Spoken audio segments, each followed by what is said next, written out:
Welcome back students. This is the second part of biotechnology principle and processes. हम last time जो discuss कर रहे थे हम ये बता रहे थे जो एंडोन्यूक्लियोसिस एंजाइम्स होते हैं जब वो कट करते हैं डीएनए सीक्वेंस पे तो वो दो तरीके के एंड प्रोड्यूस करते हैं, स्टिकी एंड्स और ब्लंट एंड्स। तो स्टिकी एंड्स का एग्जांपल है, सपोज EcoR1 है। EcoR1 का रिकॉग्निशन सीक्वेंस जो है वो GAATTC है, 3 to 5' एंड, और उसी का आपको पता है पैलिंड्रोमिक सीक्वेंस होते हैं तो 3 to 5' एंड इधर से भी ये आपका GAATTC आएगा, 3 to 5' एंड GAATTC आएगा। तो जब ये कट करेगा ये हमेशा A एंड A के बीच में ही कट करेगा। तो ऊपर जो आपका सीक्वेंस मिलेगा वो ये है GAA, यहाँ पे CCTA, ठीक है, एक ये मिलेगा और यहाँ पे आपको मिलेगा दिस AGCTTA,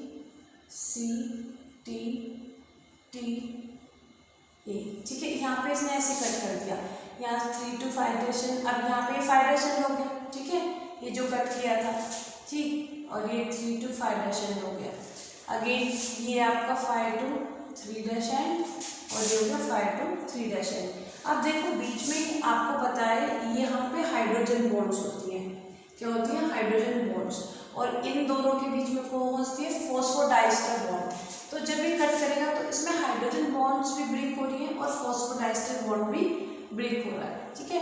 तो ये स्टिकी एंड्स ऐसा बनेगा, तो जिससे इजीली जब हमें लाइगेट करना होगा ये स्टिकी एंड्स आपका यहाँ पे इजीली मैं दूसरा आपका जो सेम एंजाइम से मैंने कट करा है सीक्वेंस को वो आप पे अटैच हो सकता है। This are sticky ends. हम जब भी आपका रिकॉम्बिनेंट डीएनए टेक्नोलॉजी को अप्लाई करते हैं तो हम प्रेफर करते हैं कि स्टिकी एंड्स वाले एंजाइम्स ही हम ले। अब देखो ब्लंट एंड्स में क्या होता है, ब्लंट सेल्स का एग्जांपल आप ले सकते हो। ब्लंट एंड में आप देखोगे सेरेशिया मार्चेसिस, ठीक है। दिस इज द एंजाइम जिसको आप स्मॉल में इसको लिखोगे SMA1, ठीक है।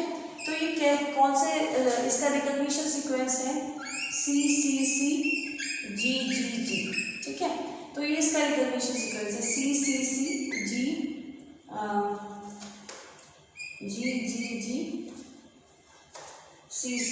ठीक है। ये 3 to 5' एंड हमने बना दिया और ये 5 to 3' एंड हमने बना दिया, ठीक है। तो अब ये क्या करेगा, ये C और G के बीच में कट कर रहा है तो it will cut like this. यहाँ पे सिर्फ आपका हाइड्रोजन बॉन्ड ब्रेक होगा, सॉरी यहाँ पे आपका हाइड्रोजन बॉन्ड ब्रेक नहीं हो रहा है, ये कट होने के बाद आपको इस तरीके का सीक्वेंस मिलेगा।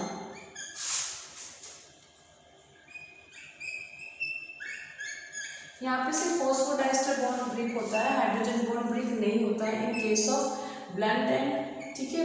तो इस तरीके के एंड्स हैं, ये कॉमनली यूज नहीं करे जाते। अगर बाई चांस हम ऐसे रिस्ट्रिक्शन एंजाइम्स यूज करते हैं जो इस ब्लंट एंड प्रोड्यूस करते हैं, उस केस में हम लोगों को उनमें ग्रुप्स ऐड करने पड़ते हैं, एडेनाइल टेल ऐड करनी पड़ती है so that they can ligate, ठीक है। This is all about endonucleases enzymes. Next enzymes जो हमारे यूज होते हैं उनको बोलते हैं सिंथेटिक एंजाइम्स।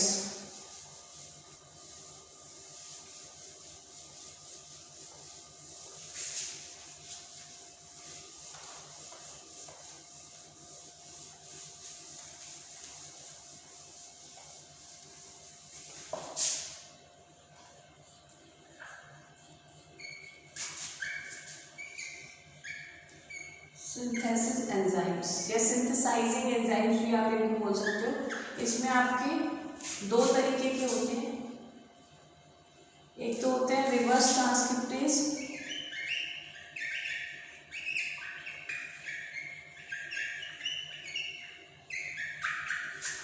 आपको पता है रिवर्स ट्रांसक्रिप्टेज एंजाइम कहाँ पे रोल प्ले करता है, जहाँ पे आपका आरएनए है और आरएनए को आपका आरएनए से हमने डीएनए बनाना है, कॉम्प्लीमेंट्री डीएनए बनाना है, सिंथेसाइज करना है कॉम्प्लीमेंट्री डीएनए फ्रॉम आरएनए। उस टाइम पे हमारा कौन सा एंजाइम अप्लाई होता है, रिवर्स ट्रांसक्रिप्टेज एंजाइम। दूसरा होता है आपका डीएनए पॉलीमरेज, जिसके बारे में आप सब जानते हो, डीएनए पॉलीमरेज। इसमें नॉर्मली हम क्या करते हैं, डीएनए जो आपका स्ट्रैंड होता है, टैबलेट होता है, उससे हम आपका नया डीएनए स्ट्रैंड जनरेट कराते हैं, ठीक है। ये आपके दो सिंथेसाइजिंग एंजाइम्स हमें चाहिए होते हैं। इसके इसके अलावा हमें चाहिए होते हैं लाइगेजेस या लाइगेजिंग एंजाइम्स, ठीक है, ये चाहिए होता है, ठीक है।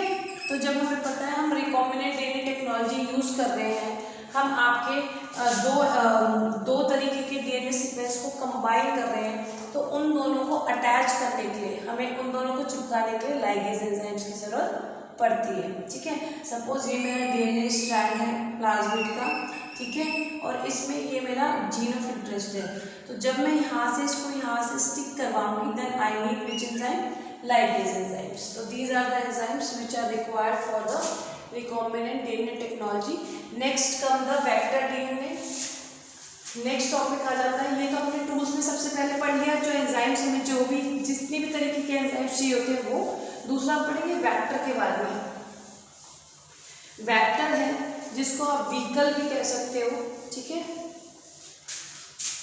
वेक्टर डीएनए या फिर आप उसको व्हीकल डीएनए भी बोलते हो, ठीक है। तो वेक्टर क्या चीज़ होता है कि अगर हम किसी चीज़ को, हमें जो हमारी डिज़ायर्ड जीन है या जीन ऑफ इंटरेस्ट है उसको हमने किसी होस्ट के अंदर डालना है for the change of phenotype, तो उस पर्टिकुलर जीन को ले जाने के लिए हमें जिस मीडियम की ज़रूरत होती है, जिस उसको हम वेक्टर कहते हैं, वेक्टर डीएनए कहते हैं, ठीक है।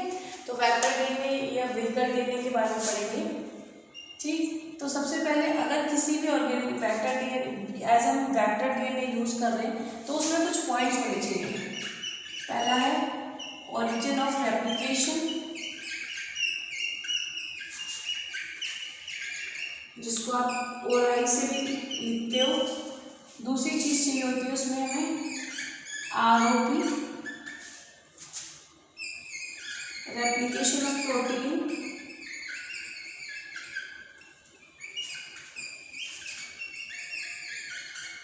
तीसरी चीज चाहिए होती है हमें सेलेक्टेबल मार्कर्स,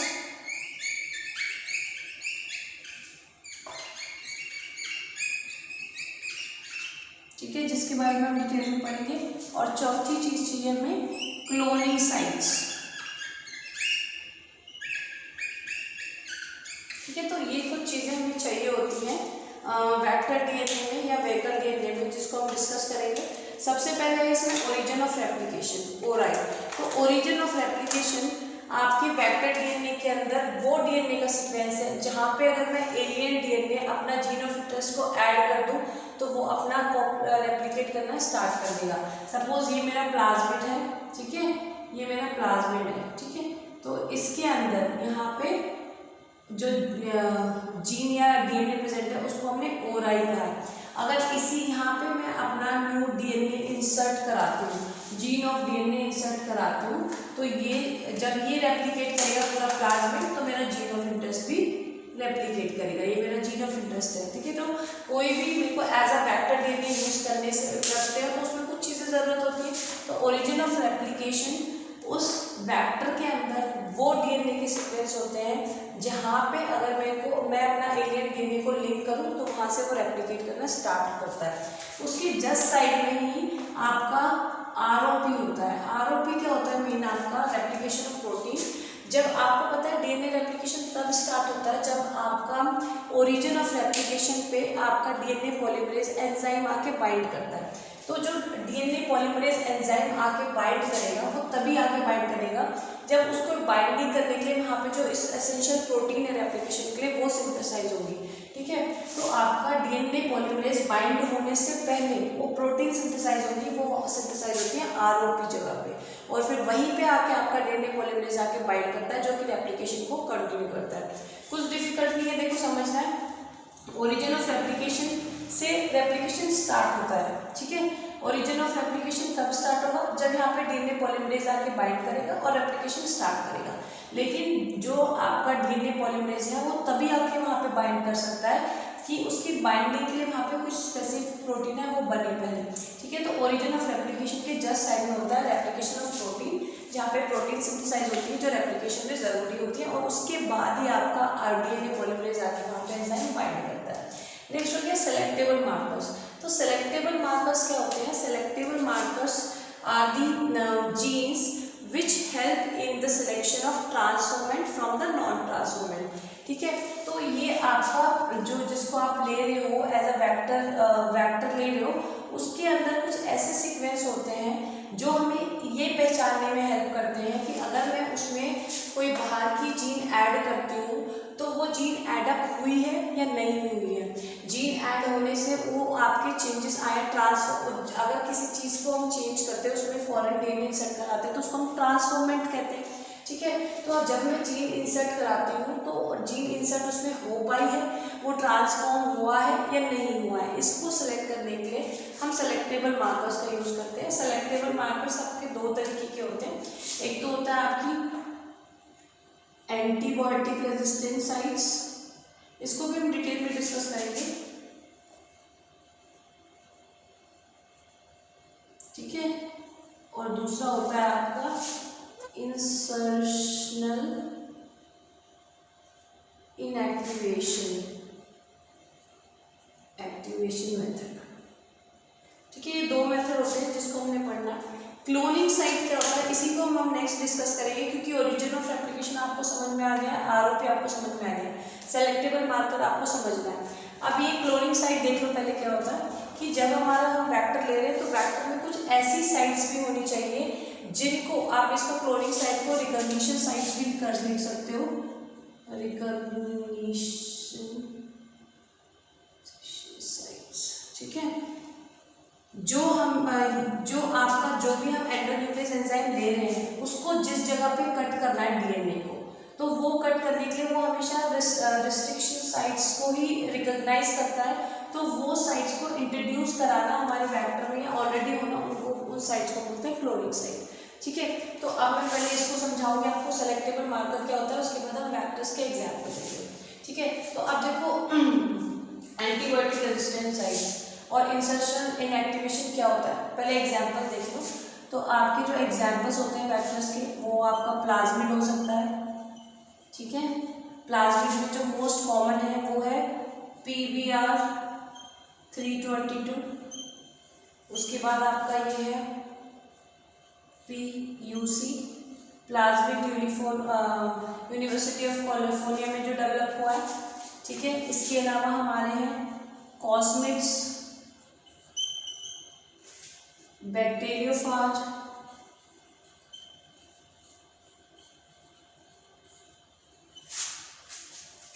ठीक है, इसके बाद लैम्डाफाज, BAC bacterial artificial chromosome and YAC yeast artificial chromosome. ये हमारे कुछ एग्जाम्पल्स हैं जिनको हम एज अ वेक्टर यूज करते हैं। वो वेक्टर इस चीज़ पे भी डिपेंड करता है कि हमारा होस्ट क्या है। ठीक है, तो अब देखो हम सेलेक्ट ओरिजिन ऑफ एप्लीकेशन समझ में आया, आरओपी समझ में आया, आपको सेलेक्टेबल मार्कर हमने समझ में आया। ठीक है, तो अब देखो इसमें होता क्या है, हम एक एग्जाम्पल लेके चलते हैं, then I will teach you. ठीक है, जैसे मैं बना देती हूँ आपका PBr 322, यहाँ पे P स्टैंड करता है प्लाज्मिड के लिए, B और R दो साइंटिस्ट हैं जिन्होंने PBr 322 ई कोलाई से लेकर प्लाज्मिड बनाया था या आर्टिफिशियली क्रिएट करा गया था, तो उन साइंटिस्ट के नाम से वॉलिवर एंड रॉड्रिग्यूज। ठीक है, 322 is the name of strain. तो अगर मैं इस प्लाज्मिड को आपको बनाऊं,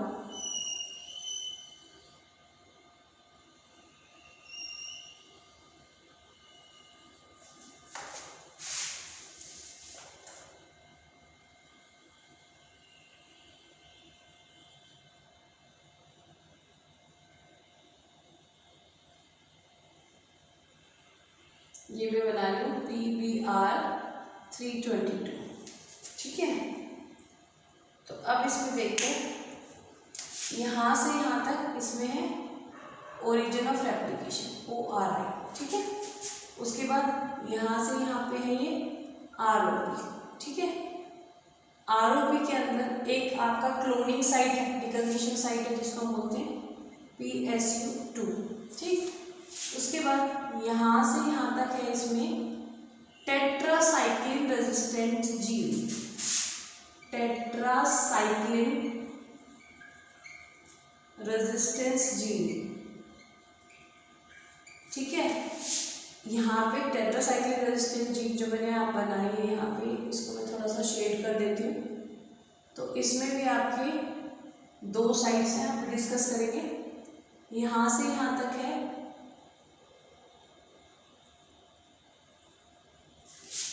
एम्पिसिलिन रेजिस्टेंट साइट, ठीक है।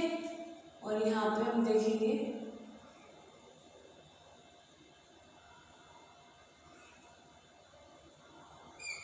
यहाँ पे ई को R1 कट करता है, यहाँ PSU1 कट करता है, यहाँ पे PSP, यहाँ पे BAM H1, यहाँ पे SAM, ठीक है। यहाँ पे CLA एंड यहाँ पे HIND2, ठीक है। तो टोटल आपके रिकॉग्निशन साइट जो है वो टोटल 8 है, 1 2 3 4 5 6 7 8, ठीक है। अब एक चीज़ हमेशा आपको ध्यान रखना है, ये जो क्लोनिंग साइट या रिकॉग्निशन साइट्स हैं ये एक से ज़्यादा नहीं होनी चाहिए। एक से ज़्यादा का मतलब है अगर मेरा इको R1 यहाँ पे है तो दूसरा इको R1 मुझे नहीं चाहिए, क्योंकि अगर मेरे पास दूसरा भी इको R1 होगा, ये इको R1 तो एंडोन्यूक्लियस एंजाइम है, तो इसको कट करने के लिए यहाँ पे स्पेसिफिक साइट्स हैं। अगर मेरे को वैसे सेम स्पेसिफिक साइट्स यहाँ पे भी होंगी तो जब मैं एंडोन्यूक्लियस एंजाइम डालूंगी इको R1 को यहाँ पे भी कट कर देगा, यहाँ पे भी कट कर देगा, मुझे 2 जगह तो कट नहीं चाहिए। तो हमारी जो ये रिकॉग्निशन सीक्वेंस है ये सिंगल ही होनी चाहिए, एक से ज़्यादा नहीं होनी चाहिए। एक से ज़्यादा होगी तो वो सेम एंजाइम से आपकी 2-3 जगह पे कट कर देगा। तो ध्यान रख लेना है, क्लोनिंग साइट या रिकॉग्निशन साइट्स एक ही होनी चाहिए। यहाँ पे तो एक ही है, इको R1 PSP1 है। टोटल कितने एंजाइम्स यहाँ पे रिकॉग्नाइज कर सकते हैं, तो वो आंसर आएगा आपका 8। इसके अलावा यहाँ पे ओरिजिन ऑफ रेप्लिकेशन या आपको रेप्लिकेशन ऑफ प्रोटीन समझ में आता है। फिर यहाँ पे 2 चीज़ और एक्स्ट्रा देखोगे, वो है यहाँ से आता है टेट्रासाइक्लिक रेजिस्टेंट जीन और एम्पिसिलिन रेजिस्टेंट जीन, ठीक है। तो ये है हमारा सिलेक्टेबल मार्कर। सिलेक्टेबल मार्कर कैसे काम करेगा, अगर मैं अपना जीन ऑफ इंटरेस्ट या एलियन डीएनए यहाँ पे इंसर्ट करती हूँ, ठीक है। सपोज मैंने PSP1 को रिकॉग्नाइज किया और यहाँ पे कट लगाया, सेम एंजाइम को हमने अपने एलियन डीएनए को कट करने के लिए लगाया और स्टिकी एंड प्रोड्यूस हुए, तो यहाँ पे मेरा फॉरेन डीएनए आ गया, ठीक है। तो अब क्या हुआ, यहाँ पे मेरा जीन ऑफ इंटरेस्ट आ गया, तो यहाँ पे जो प्लाज्मिड के अंदर जीन थी एम्पिसिलिन रेजिस्टेंट जीन, ये इनएक्टिव हो गई। इनएक्टिव का मतलब है अब ये जो प्लाज्मिड है, जब इसमें मेरा फॉरेन डीएनए आ गया है, अगर ये ट्रांसफॉर्म हो जाता है, ट्रांसफॉर्म मतलब ये इस फॉरेन डीएनए को एक्सेप्ट कर लेता है, तो इसके अंदर एम्पिसिलिन रेजिस्टेंट कैपेसिटी खत्म हो जाती है। तो हम इस चीज़ को यूज़ करते हैं चेक करने के लिए कि whether my plasmid is transformed with the foreign DNA और नॉट, ठीक है। तो उसमें क्या करेंगे, हम प्लेटिंग करेंगे। सबसे पहले हम टेट्रासाइक्लिन एंटीबायोटिक डालेंगे, तो किसी पे कोई असर नहीं होगा। फिर उसके बाद जब हम एम्पिसिलिन रेजिस्टेंट जीन डालते हैं, तो जो मेरे ट्रांसफॉर्म्ड है they will come out, means they will be root out, वो खत्म हो जाएंगे। तो उस बेसिस पे हम सेलेक्ट कर सकते हैं, या फिर इस बेसिस पे भी कर सकते हैं मेरा एम्पिसिलिन सपोज करो इसमें नहीं है रेजिस्टेंट साइट, अब मैंने जो जीन ऑफ इंटरेस्ट इसमें ऐड करा वो एम्पिसिलिन रेजिस्टेंट जीन है, तो जो मेरे ट्रांसफॉर्म्ड हुए उनके अंदर ये कैपेबिलिटी होगी कि वो इस एंटीबायोटिक के अगेंस्ट भी दे विल सर्वाइव, ठीक है। ये हो गया सिलेक्टेबल मार्कर्स। दूसरा होता है इंसर्शनल इनएक्टिवेशन। तो ये मैंने आपको बताया था प्लाज्मिड बॉलिवर रेडिक्यू 322, ये ई कोलाई से डेवलप करा हुआ प्लाज्मिड है, आर्टिफिशियल प्लाज्मिड है, जिसको हम एज अ वेक्टर यूज करते हैं, ठीक है।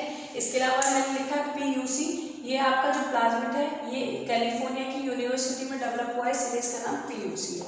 अब मैं आपको इंसर्शनल इनएक्टिवेशन समझाती हूँ। इंसर्शनल इनएक्टिवेशन क्या होता है, सपोज अगेन ये मेरा प्लाज्मिड है, मैं बाकी चीज़ें अब नहीं बनाऊंगी, ठीक है। सपोज ये प्लाज्मिड है, ठीक।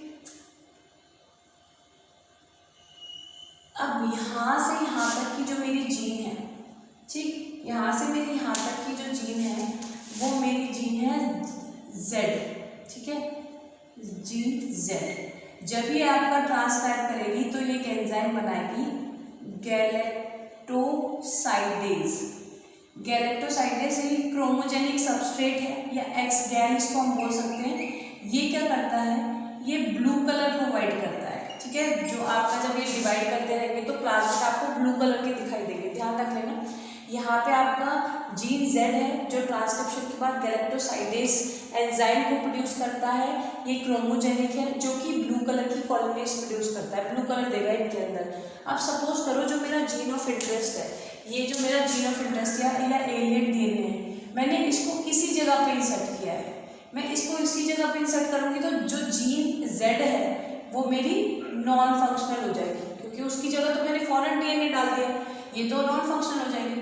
तो जो मेरे ट्रांसफॉर्म्ड होंगे, मतलब जिनके अंदर ये उन्होंने फॉरेन डीएनए को एक्सेप्ट किया है, they will not show the blue colour, they will not show the blue colour, ठीक है। Transformant will show the white colour, क्योंकि वहाँ पे आपका ना तो ये जीन जेड एक्टिवेट रहेगी, ना गैलेक्टोसाइडेज बनेगा, ना ब्लू कलर आएगा, ठीक है। इस मेथड को बोलते हैं इंसर्शनल इनएक्टिवेशन। इंसर्ट का मतलब है मैंने यहाँ पे एक चीज़ इंसर्ट करी जिससे कि मेरी जीन इनएक्टिव हो गई, जो मेरे को हेल्प कर रही है to select between the transformant and non transformant. तो ये चीज़ें हमने समझी। इसके अलावा मैंने यहाँ पे एग्जाम्पल्स में कॉस्मिक्स, बैक्टीरियोफाज, अल्फाफाज और बीएसी और वाईएसी लिखा है। तो कॉस्मिक क्या होता है, यहाँ पे वर्ड देखो कॉस, कॉस्मिक्स क्या होते हैं आपके, जो आपके प्लाज्मिड प्लस फाज, फाज जो होते हैं बैक्टीरियोफाज, ठीक है। अगर मैं प्लाज्मिड प्लस उसमें कॉस साइट्स जो होती हैं किसकी, फाज की, उन दोनों को ऐड कर दूं तो जो मेरा वेक्टर बनता है उसको बोलते हैं कॉस्मिक्स, ठीक है। कॉस्मिक्स बोलते हैं उनको भी ऐसा हम वेक्टर यूज़ करते हैं जब मेरे को बहुत बड़े फ्रेगमेंट डीएनए के यूज़ करने होते हैं, या फिर मेरे को बहुत बड़े डीएनए इंसर्ट करने होते हैं, उस केस में हम वेक्टर कॉस्मिक लेते हैं, ठीक है। बैक्टीरियोफाज है। बीएसी क्या होता है आपका, इसकी फुल फॉर्म होती है बैक्टीरियल आर्टिफिशियल क्रोमोसोम, और इसके होते हैं ईस्ट आर्टिफिशियल क्रोमोसोम, ठीक है। ये हम जीन जब हमने जेनेटिक इंजीनियरिंग वाला चैप्टर पढ़ा था तो हमने ह्यूमन जीनोम प्रोजेक्ट के बारे में इसमें पढ़ा था। जब हम बैक्टीरिया का क्रोमोसोम लेते हैं एज अ वेक्टर तो उसको बोलते हैं बैक्टीरियल आर्टिफिशियल क्रोमोसोम, और जब हम ईस्ट एज अ वेक्टर लेते हैं तो उसको बोलते हैं ईस्ट आर्टिफिशियल क्रोमोसोम। इसके अलावा जब हम एनिमल्स की बात करते हैं या प्लांट्स की बात करते हैं, वहाँ पे हमारे जो वेक्टर्स होते हैं वो यहाँ से थोड़े से डिफरेंट होते हैं। जैसे हम बात करते हैं वेक्टर इन प्लांट्स,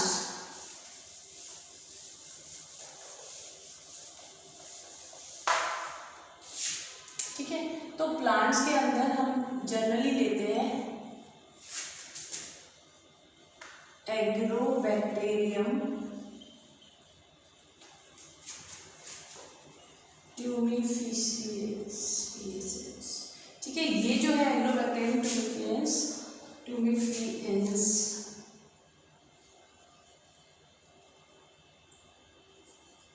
ये आपका एक बैक्टीरिया होता है। इस बैक्टीरिया का जो प्लाज्मिड है, ठीक है, इस बैक्टीरिया को प्लाज्मिड को बोलते हैं टीआई प्लाज्मिड, ठीक है। जैसे सपोज ये बैक्टीरिया है, इस बैक्टीरिया का जो प्लाज्मिड है जिसको हमने टीआई प्लाज्मिड बोला है, इसके अंदर स्पेसिफिक डीएनए है जिसको हम टी डीएनए कहते हैं। क्या कहते हैं, टी डीएनए, टी डीएनए, या फिर आप इसको या बोल सकते हो ट्रांसफॉर्मिंग डीएनए, या इस तरीके से आप बोल सकते हो। ये जो टी डीएनए ये क्या होता है, जब ये बैक्टीरिया प्लांट सेल को इन्फेक्ट करता है तो ये टी डीएनए प्लांट सेल के अंदर, उसके अंदर चला जाता है और वो क्या करता है, क्राउन गॉल डिसीज या ट्यूमरस ग्रोथ करवा देता है आपकी प्लांट सेल की, ठीक है। ये टी डीएनए। तो अब हमें पता है ये जो एग्रोबैक्टीरियम ट्यूबिफिरेंस है ये इजीली आपके प्लांट सेल को इन्फेक्ट कर सकता है। तो इस केस में हम क्या करते हैं, इसका जो टी डीएनए है इसको हम हटा देते हैं। टी प्लाज्मिड हम लेंगे लेकिन इसका टी डीएनए यहाँ पे हम इसको हटा देते हैं और यहाँ पे अपना जीन ऑफ इंटरेस्ट को ऐड करके, जब मेरे को कोई भी स्पेसिफिक जीन डालनी है प्लांट के अंदर, उसको मैं ऐड करके एज अ वेक्टर हम ले लेते हैं। एनिमल के केस में हम जनरली यूज़ करते हैं वायरसेस, ठीक है। रेट्रो वायरस है, कॉलीफ्लावर वायरस है, तो we use those type of viruses to as a vector in case of animals. Next topic is recombinant DNA technology के step by step we have to discuss recombinant DNA technology which we will study in next video.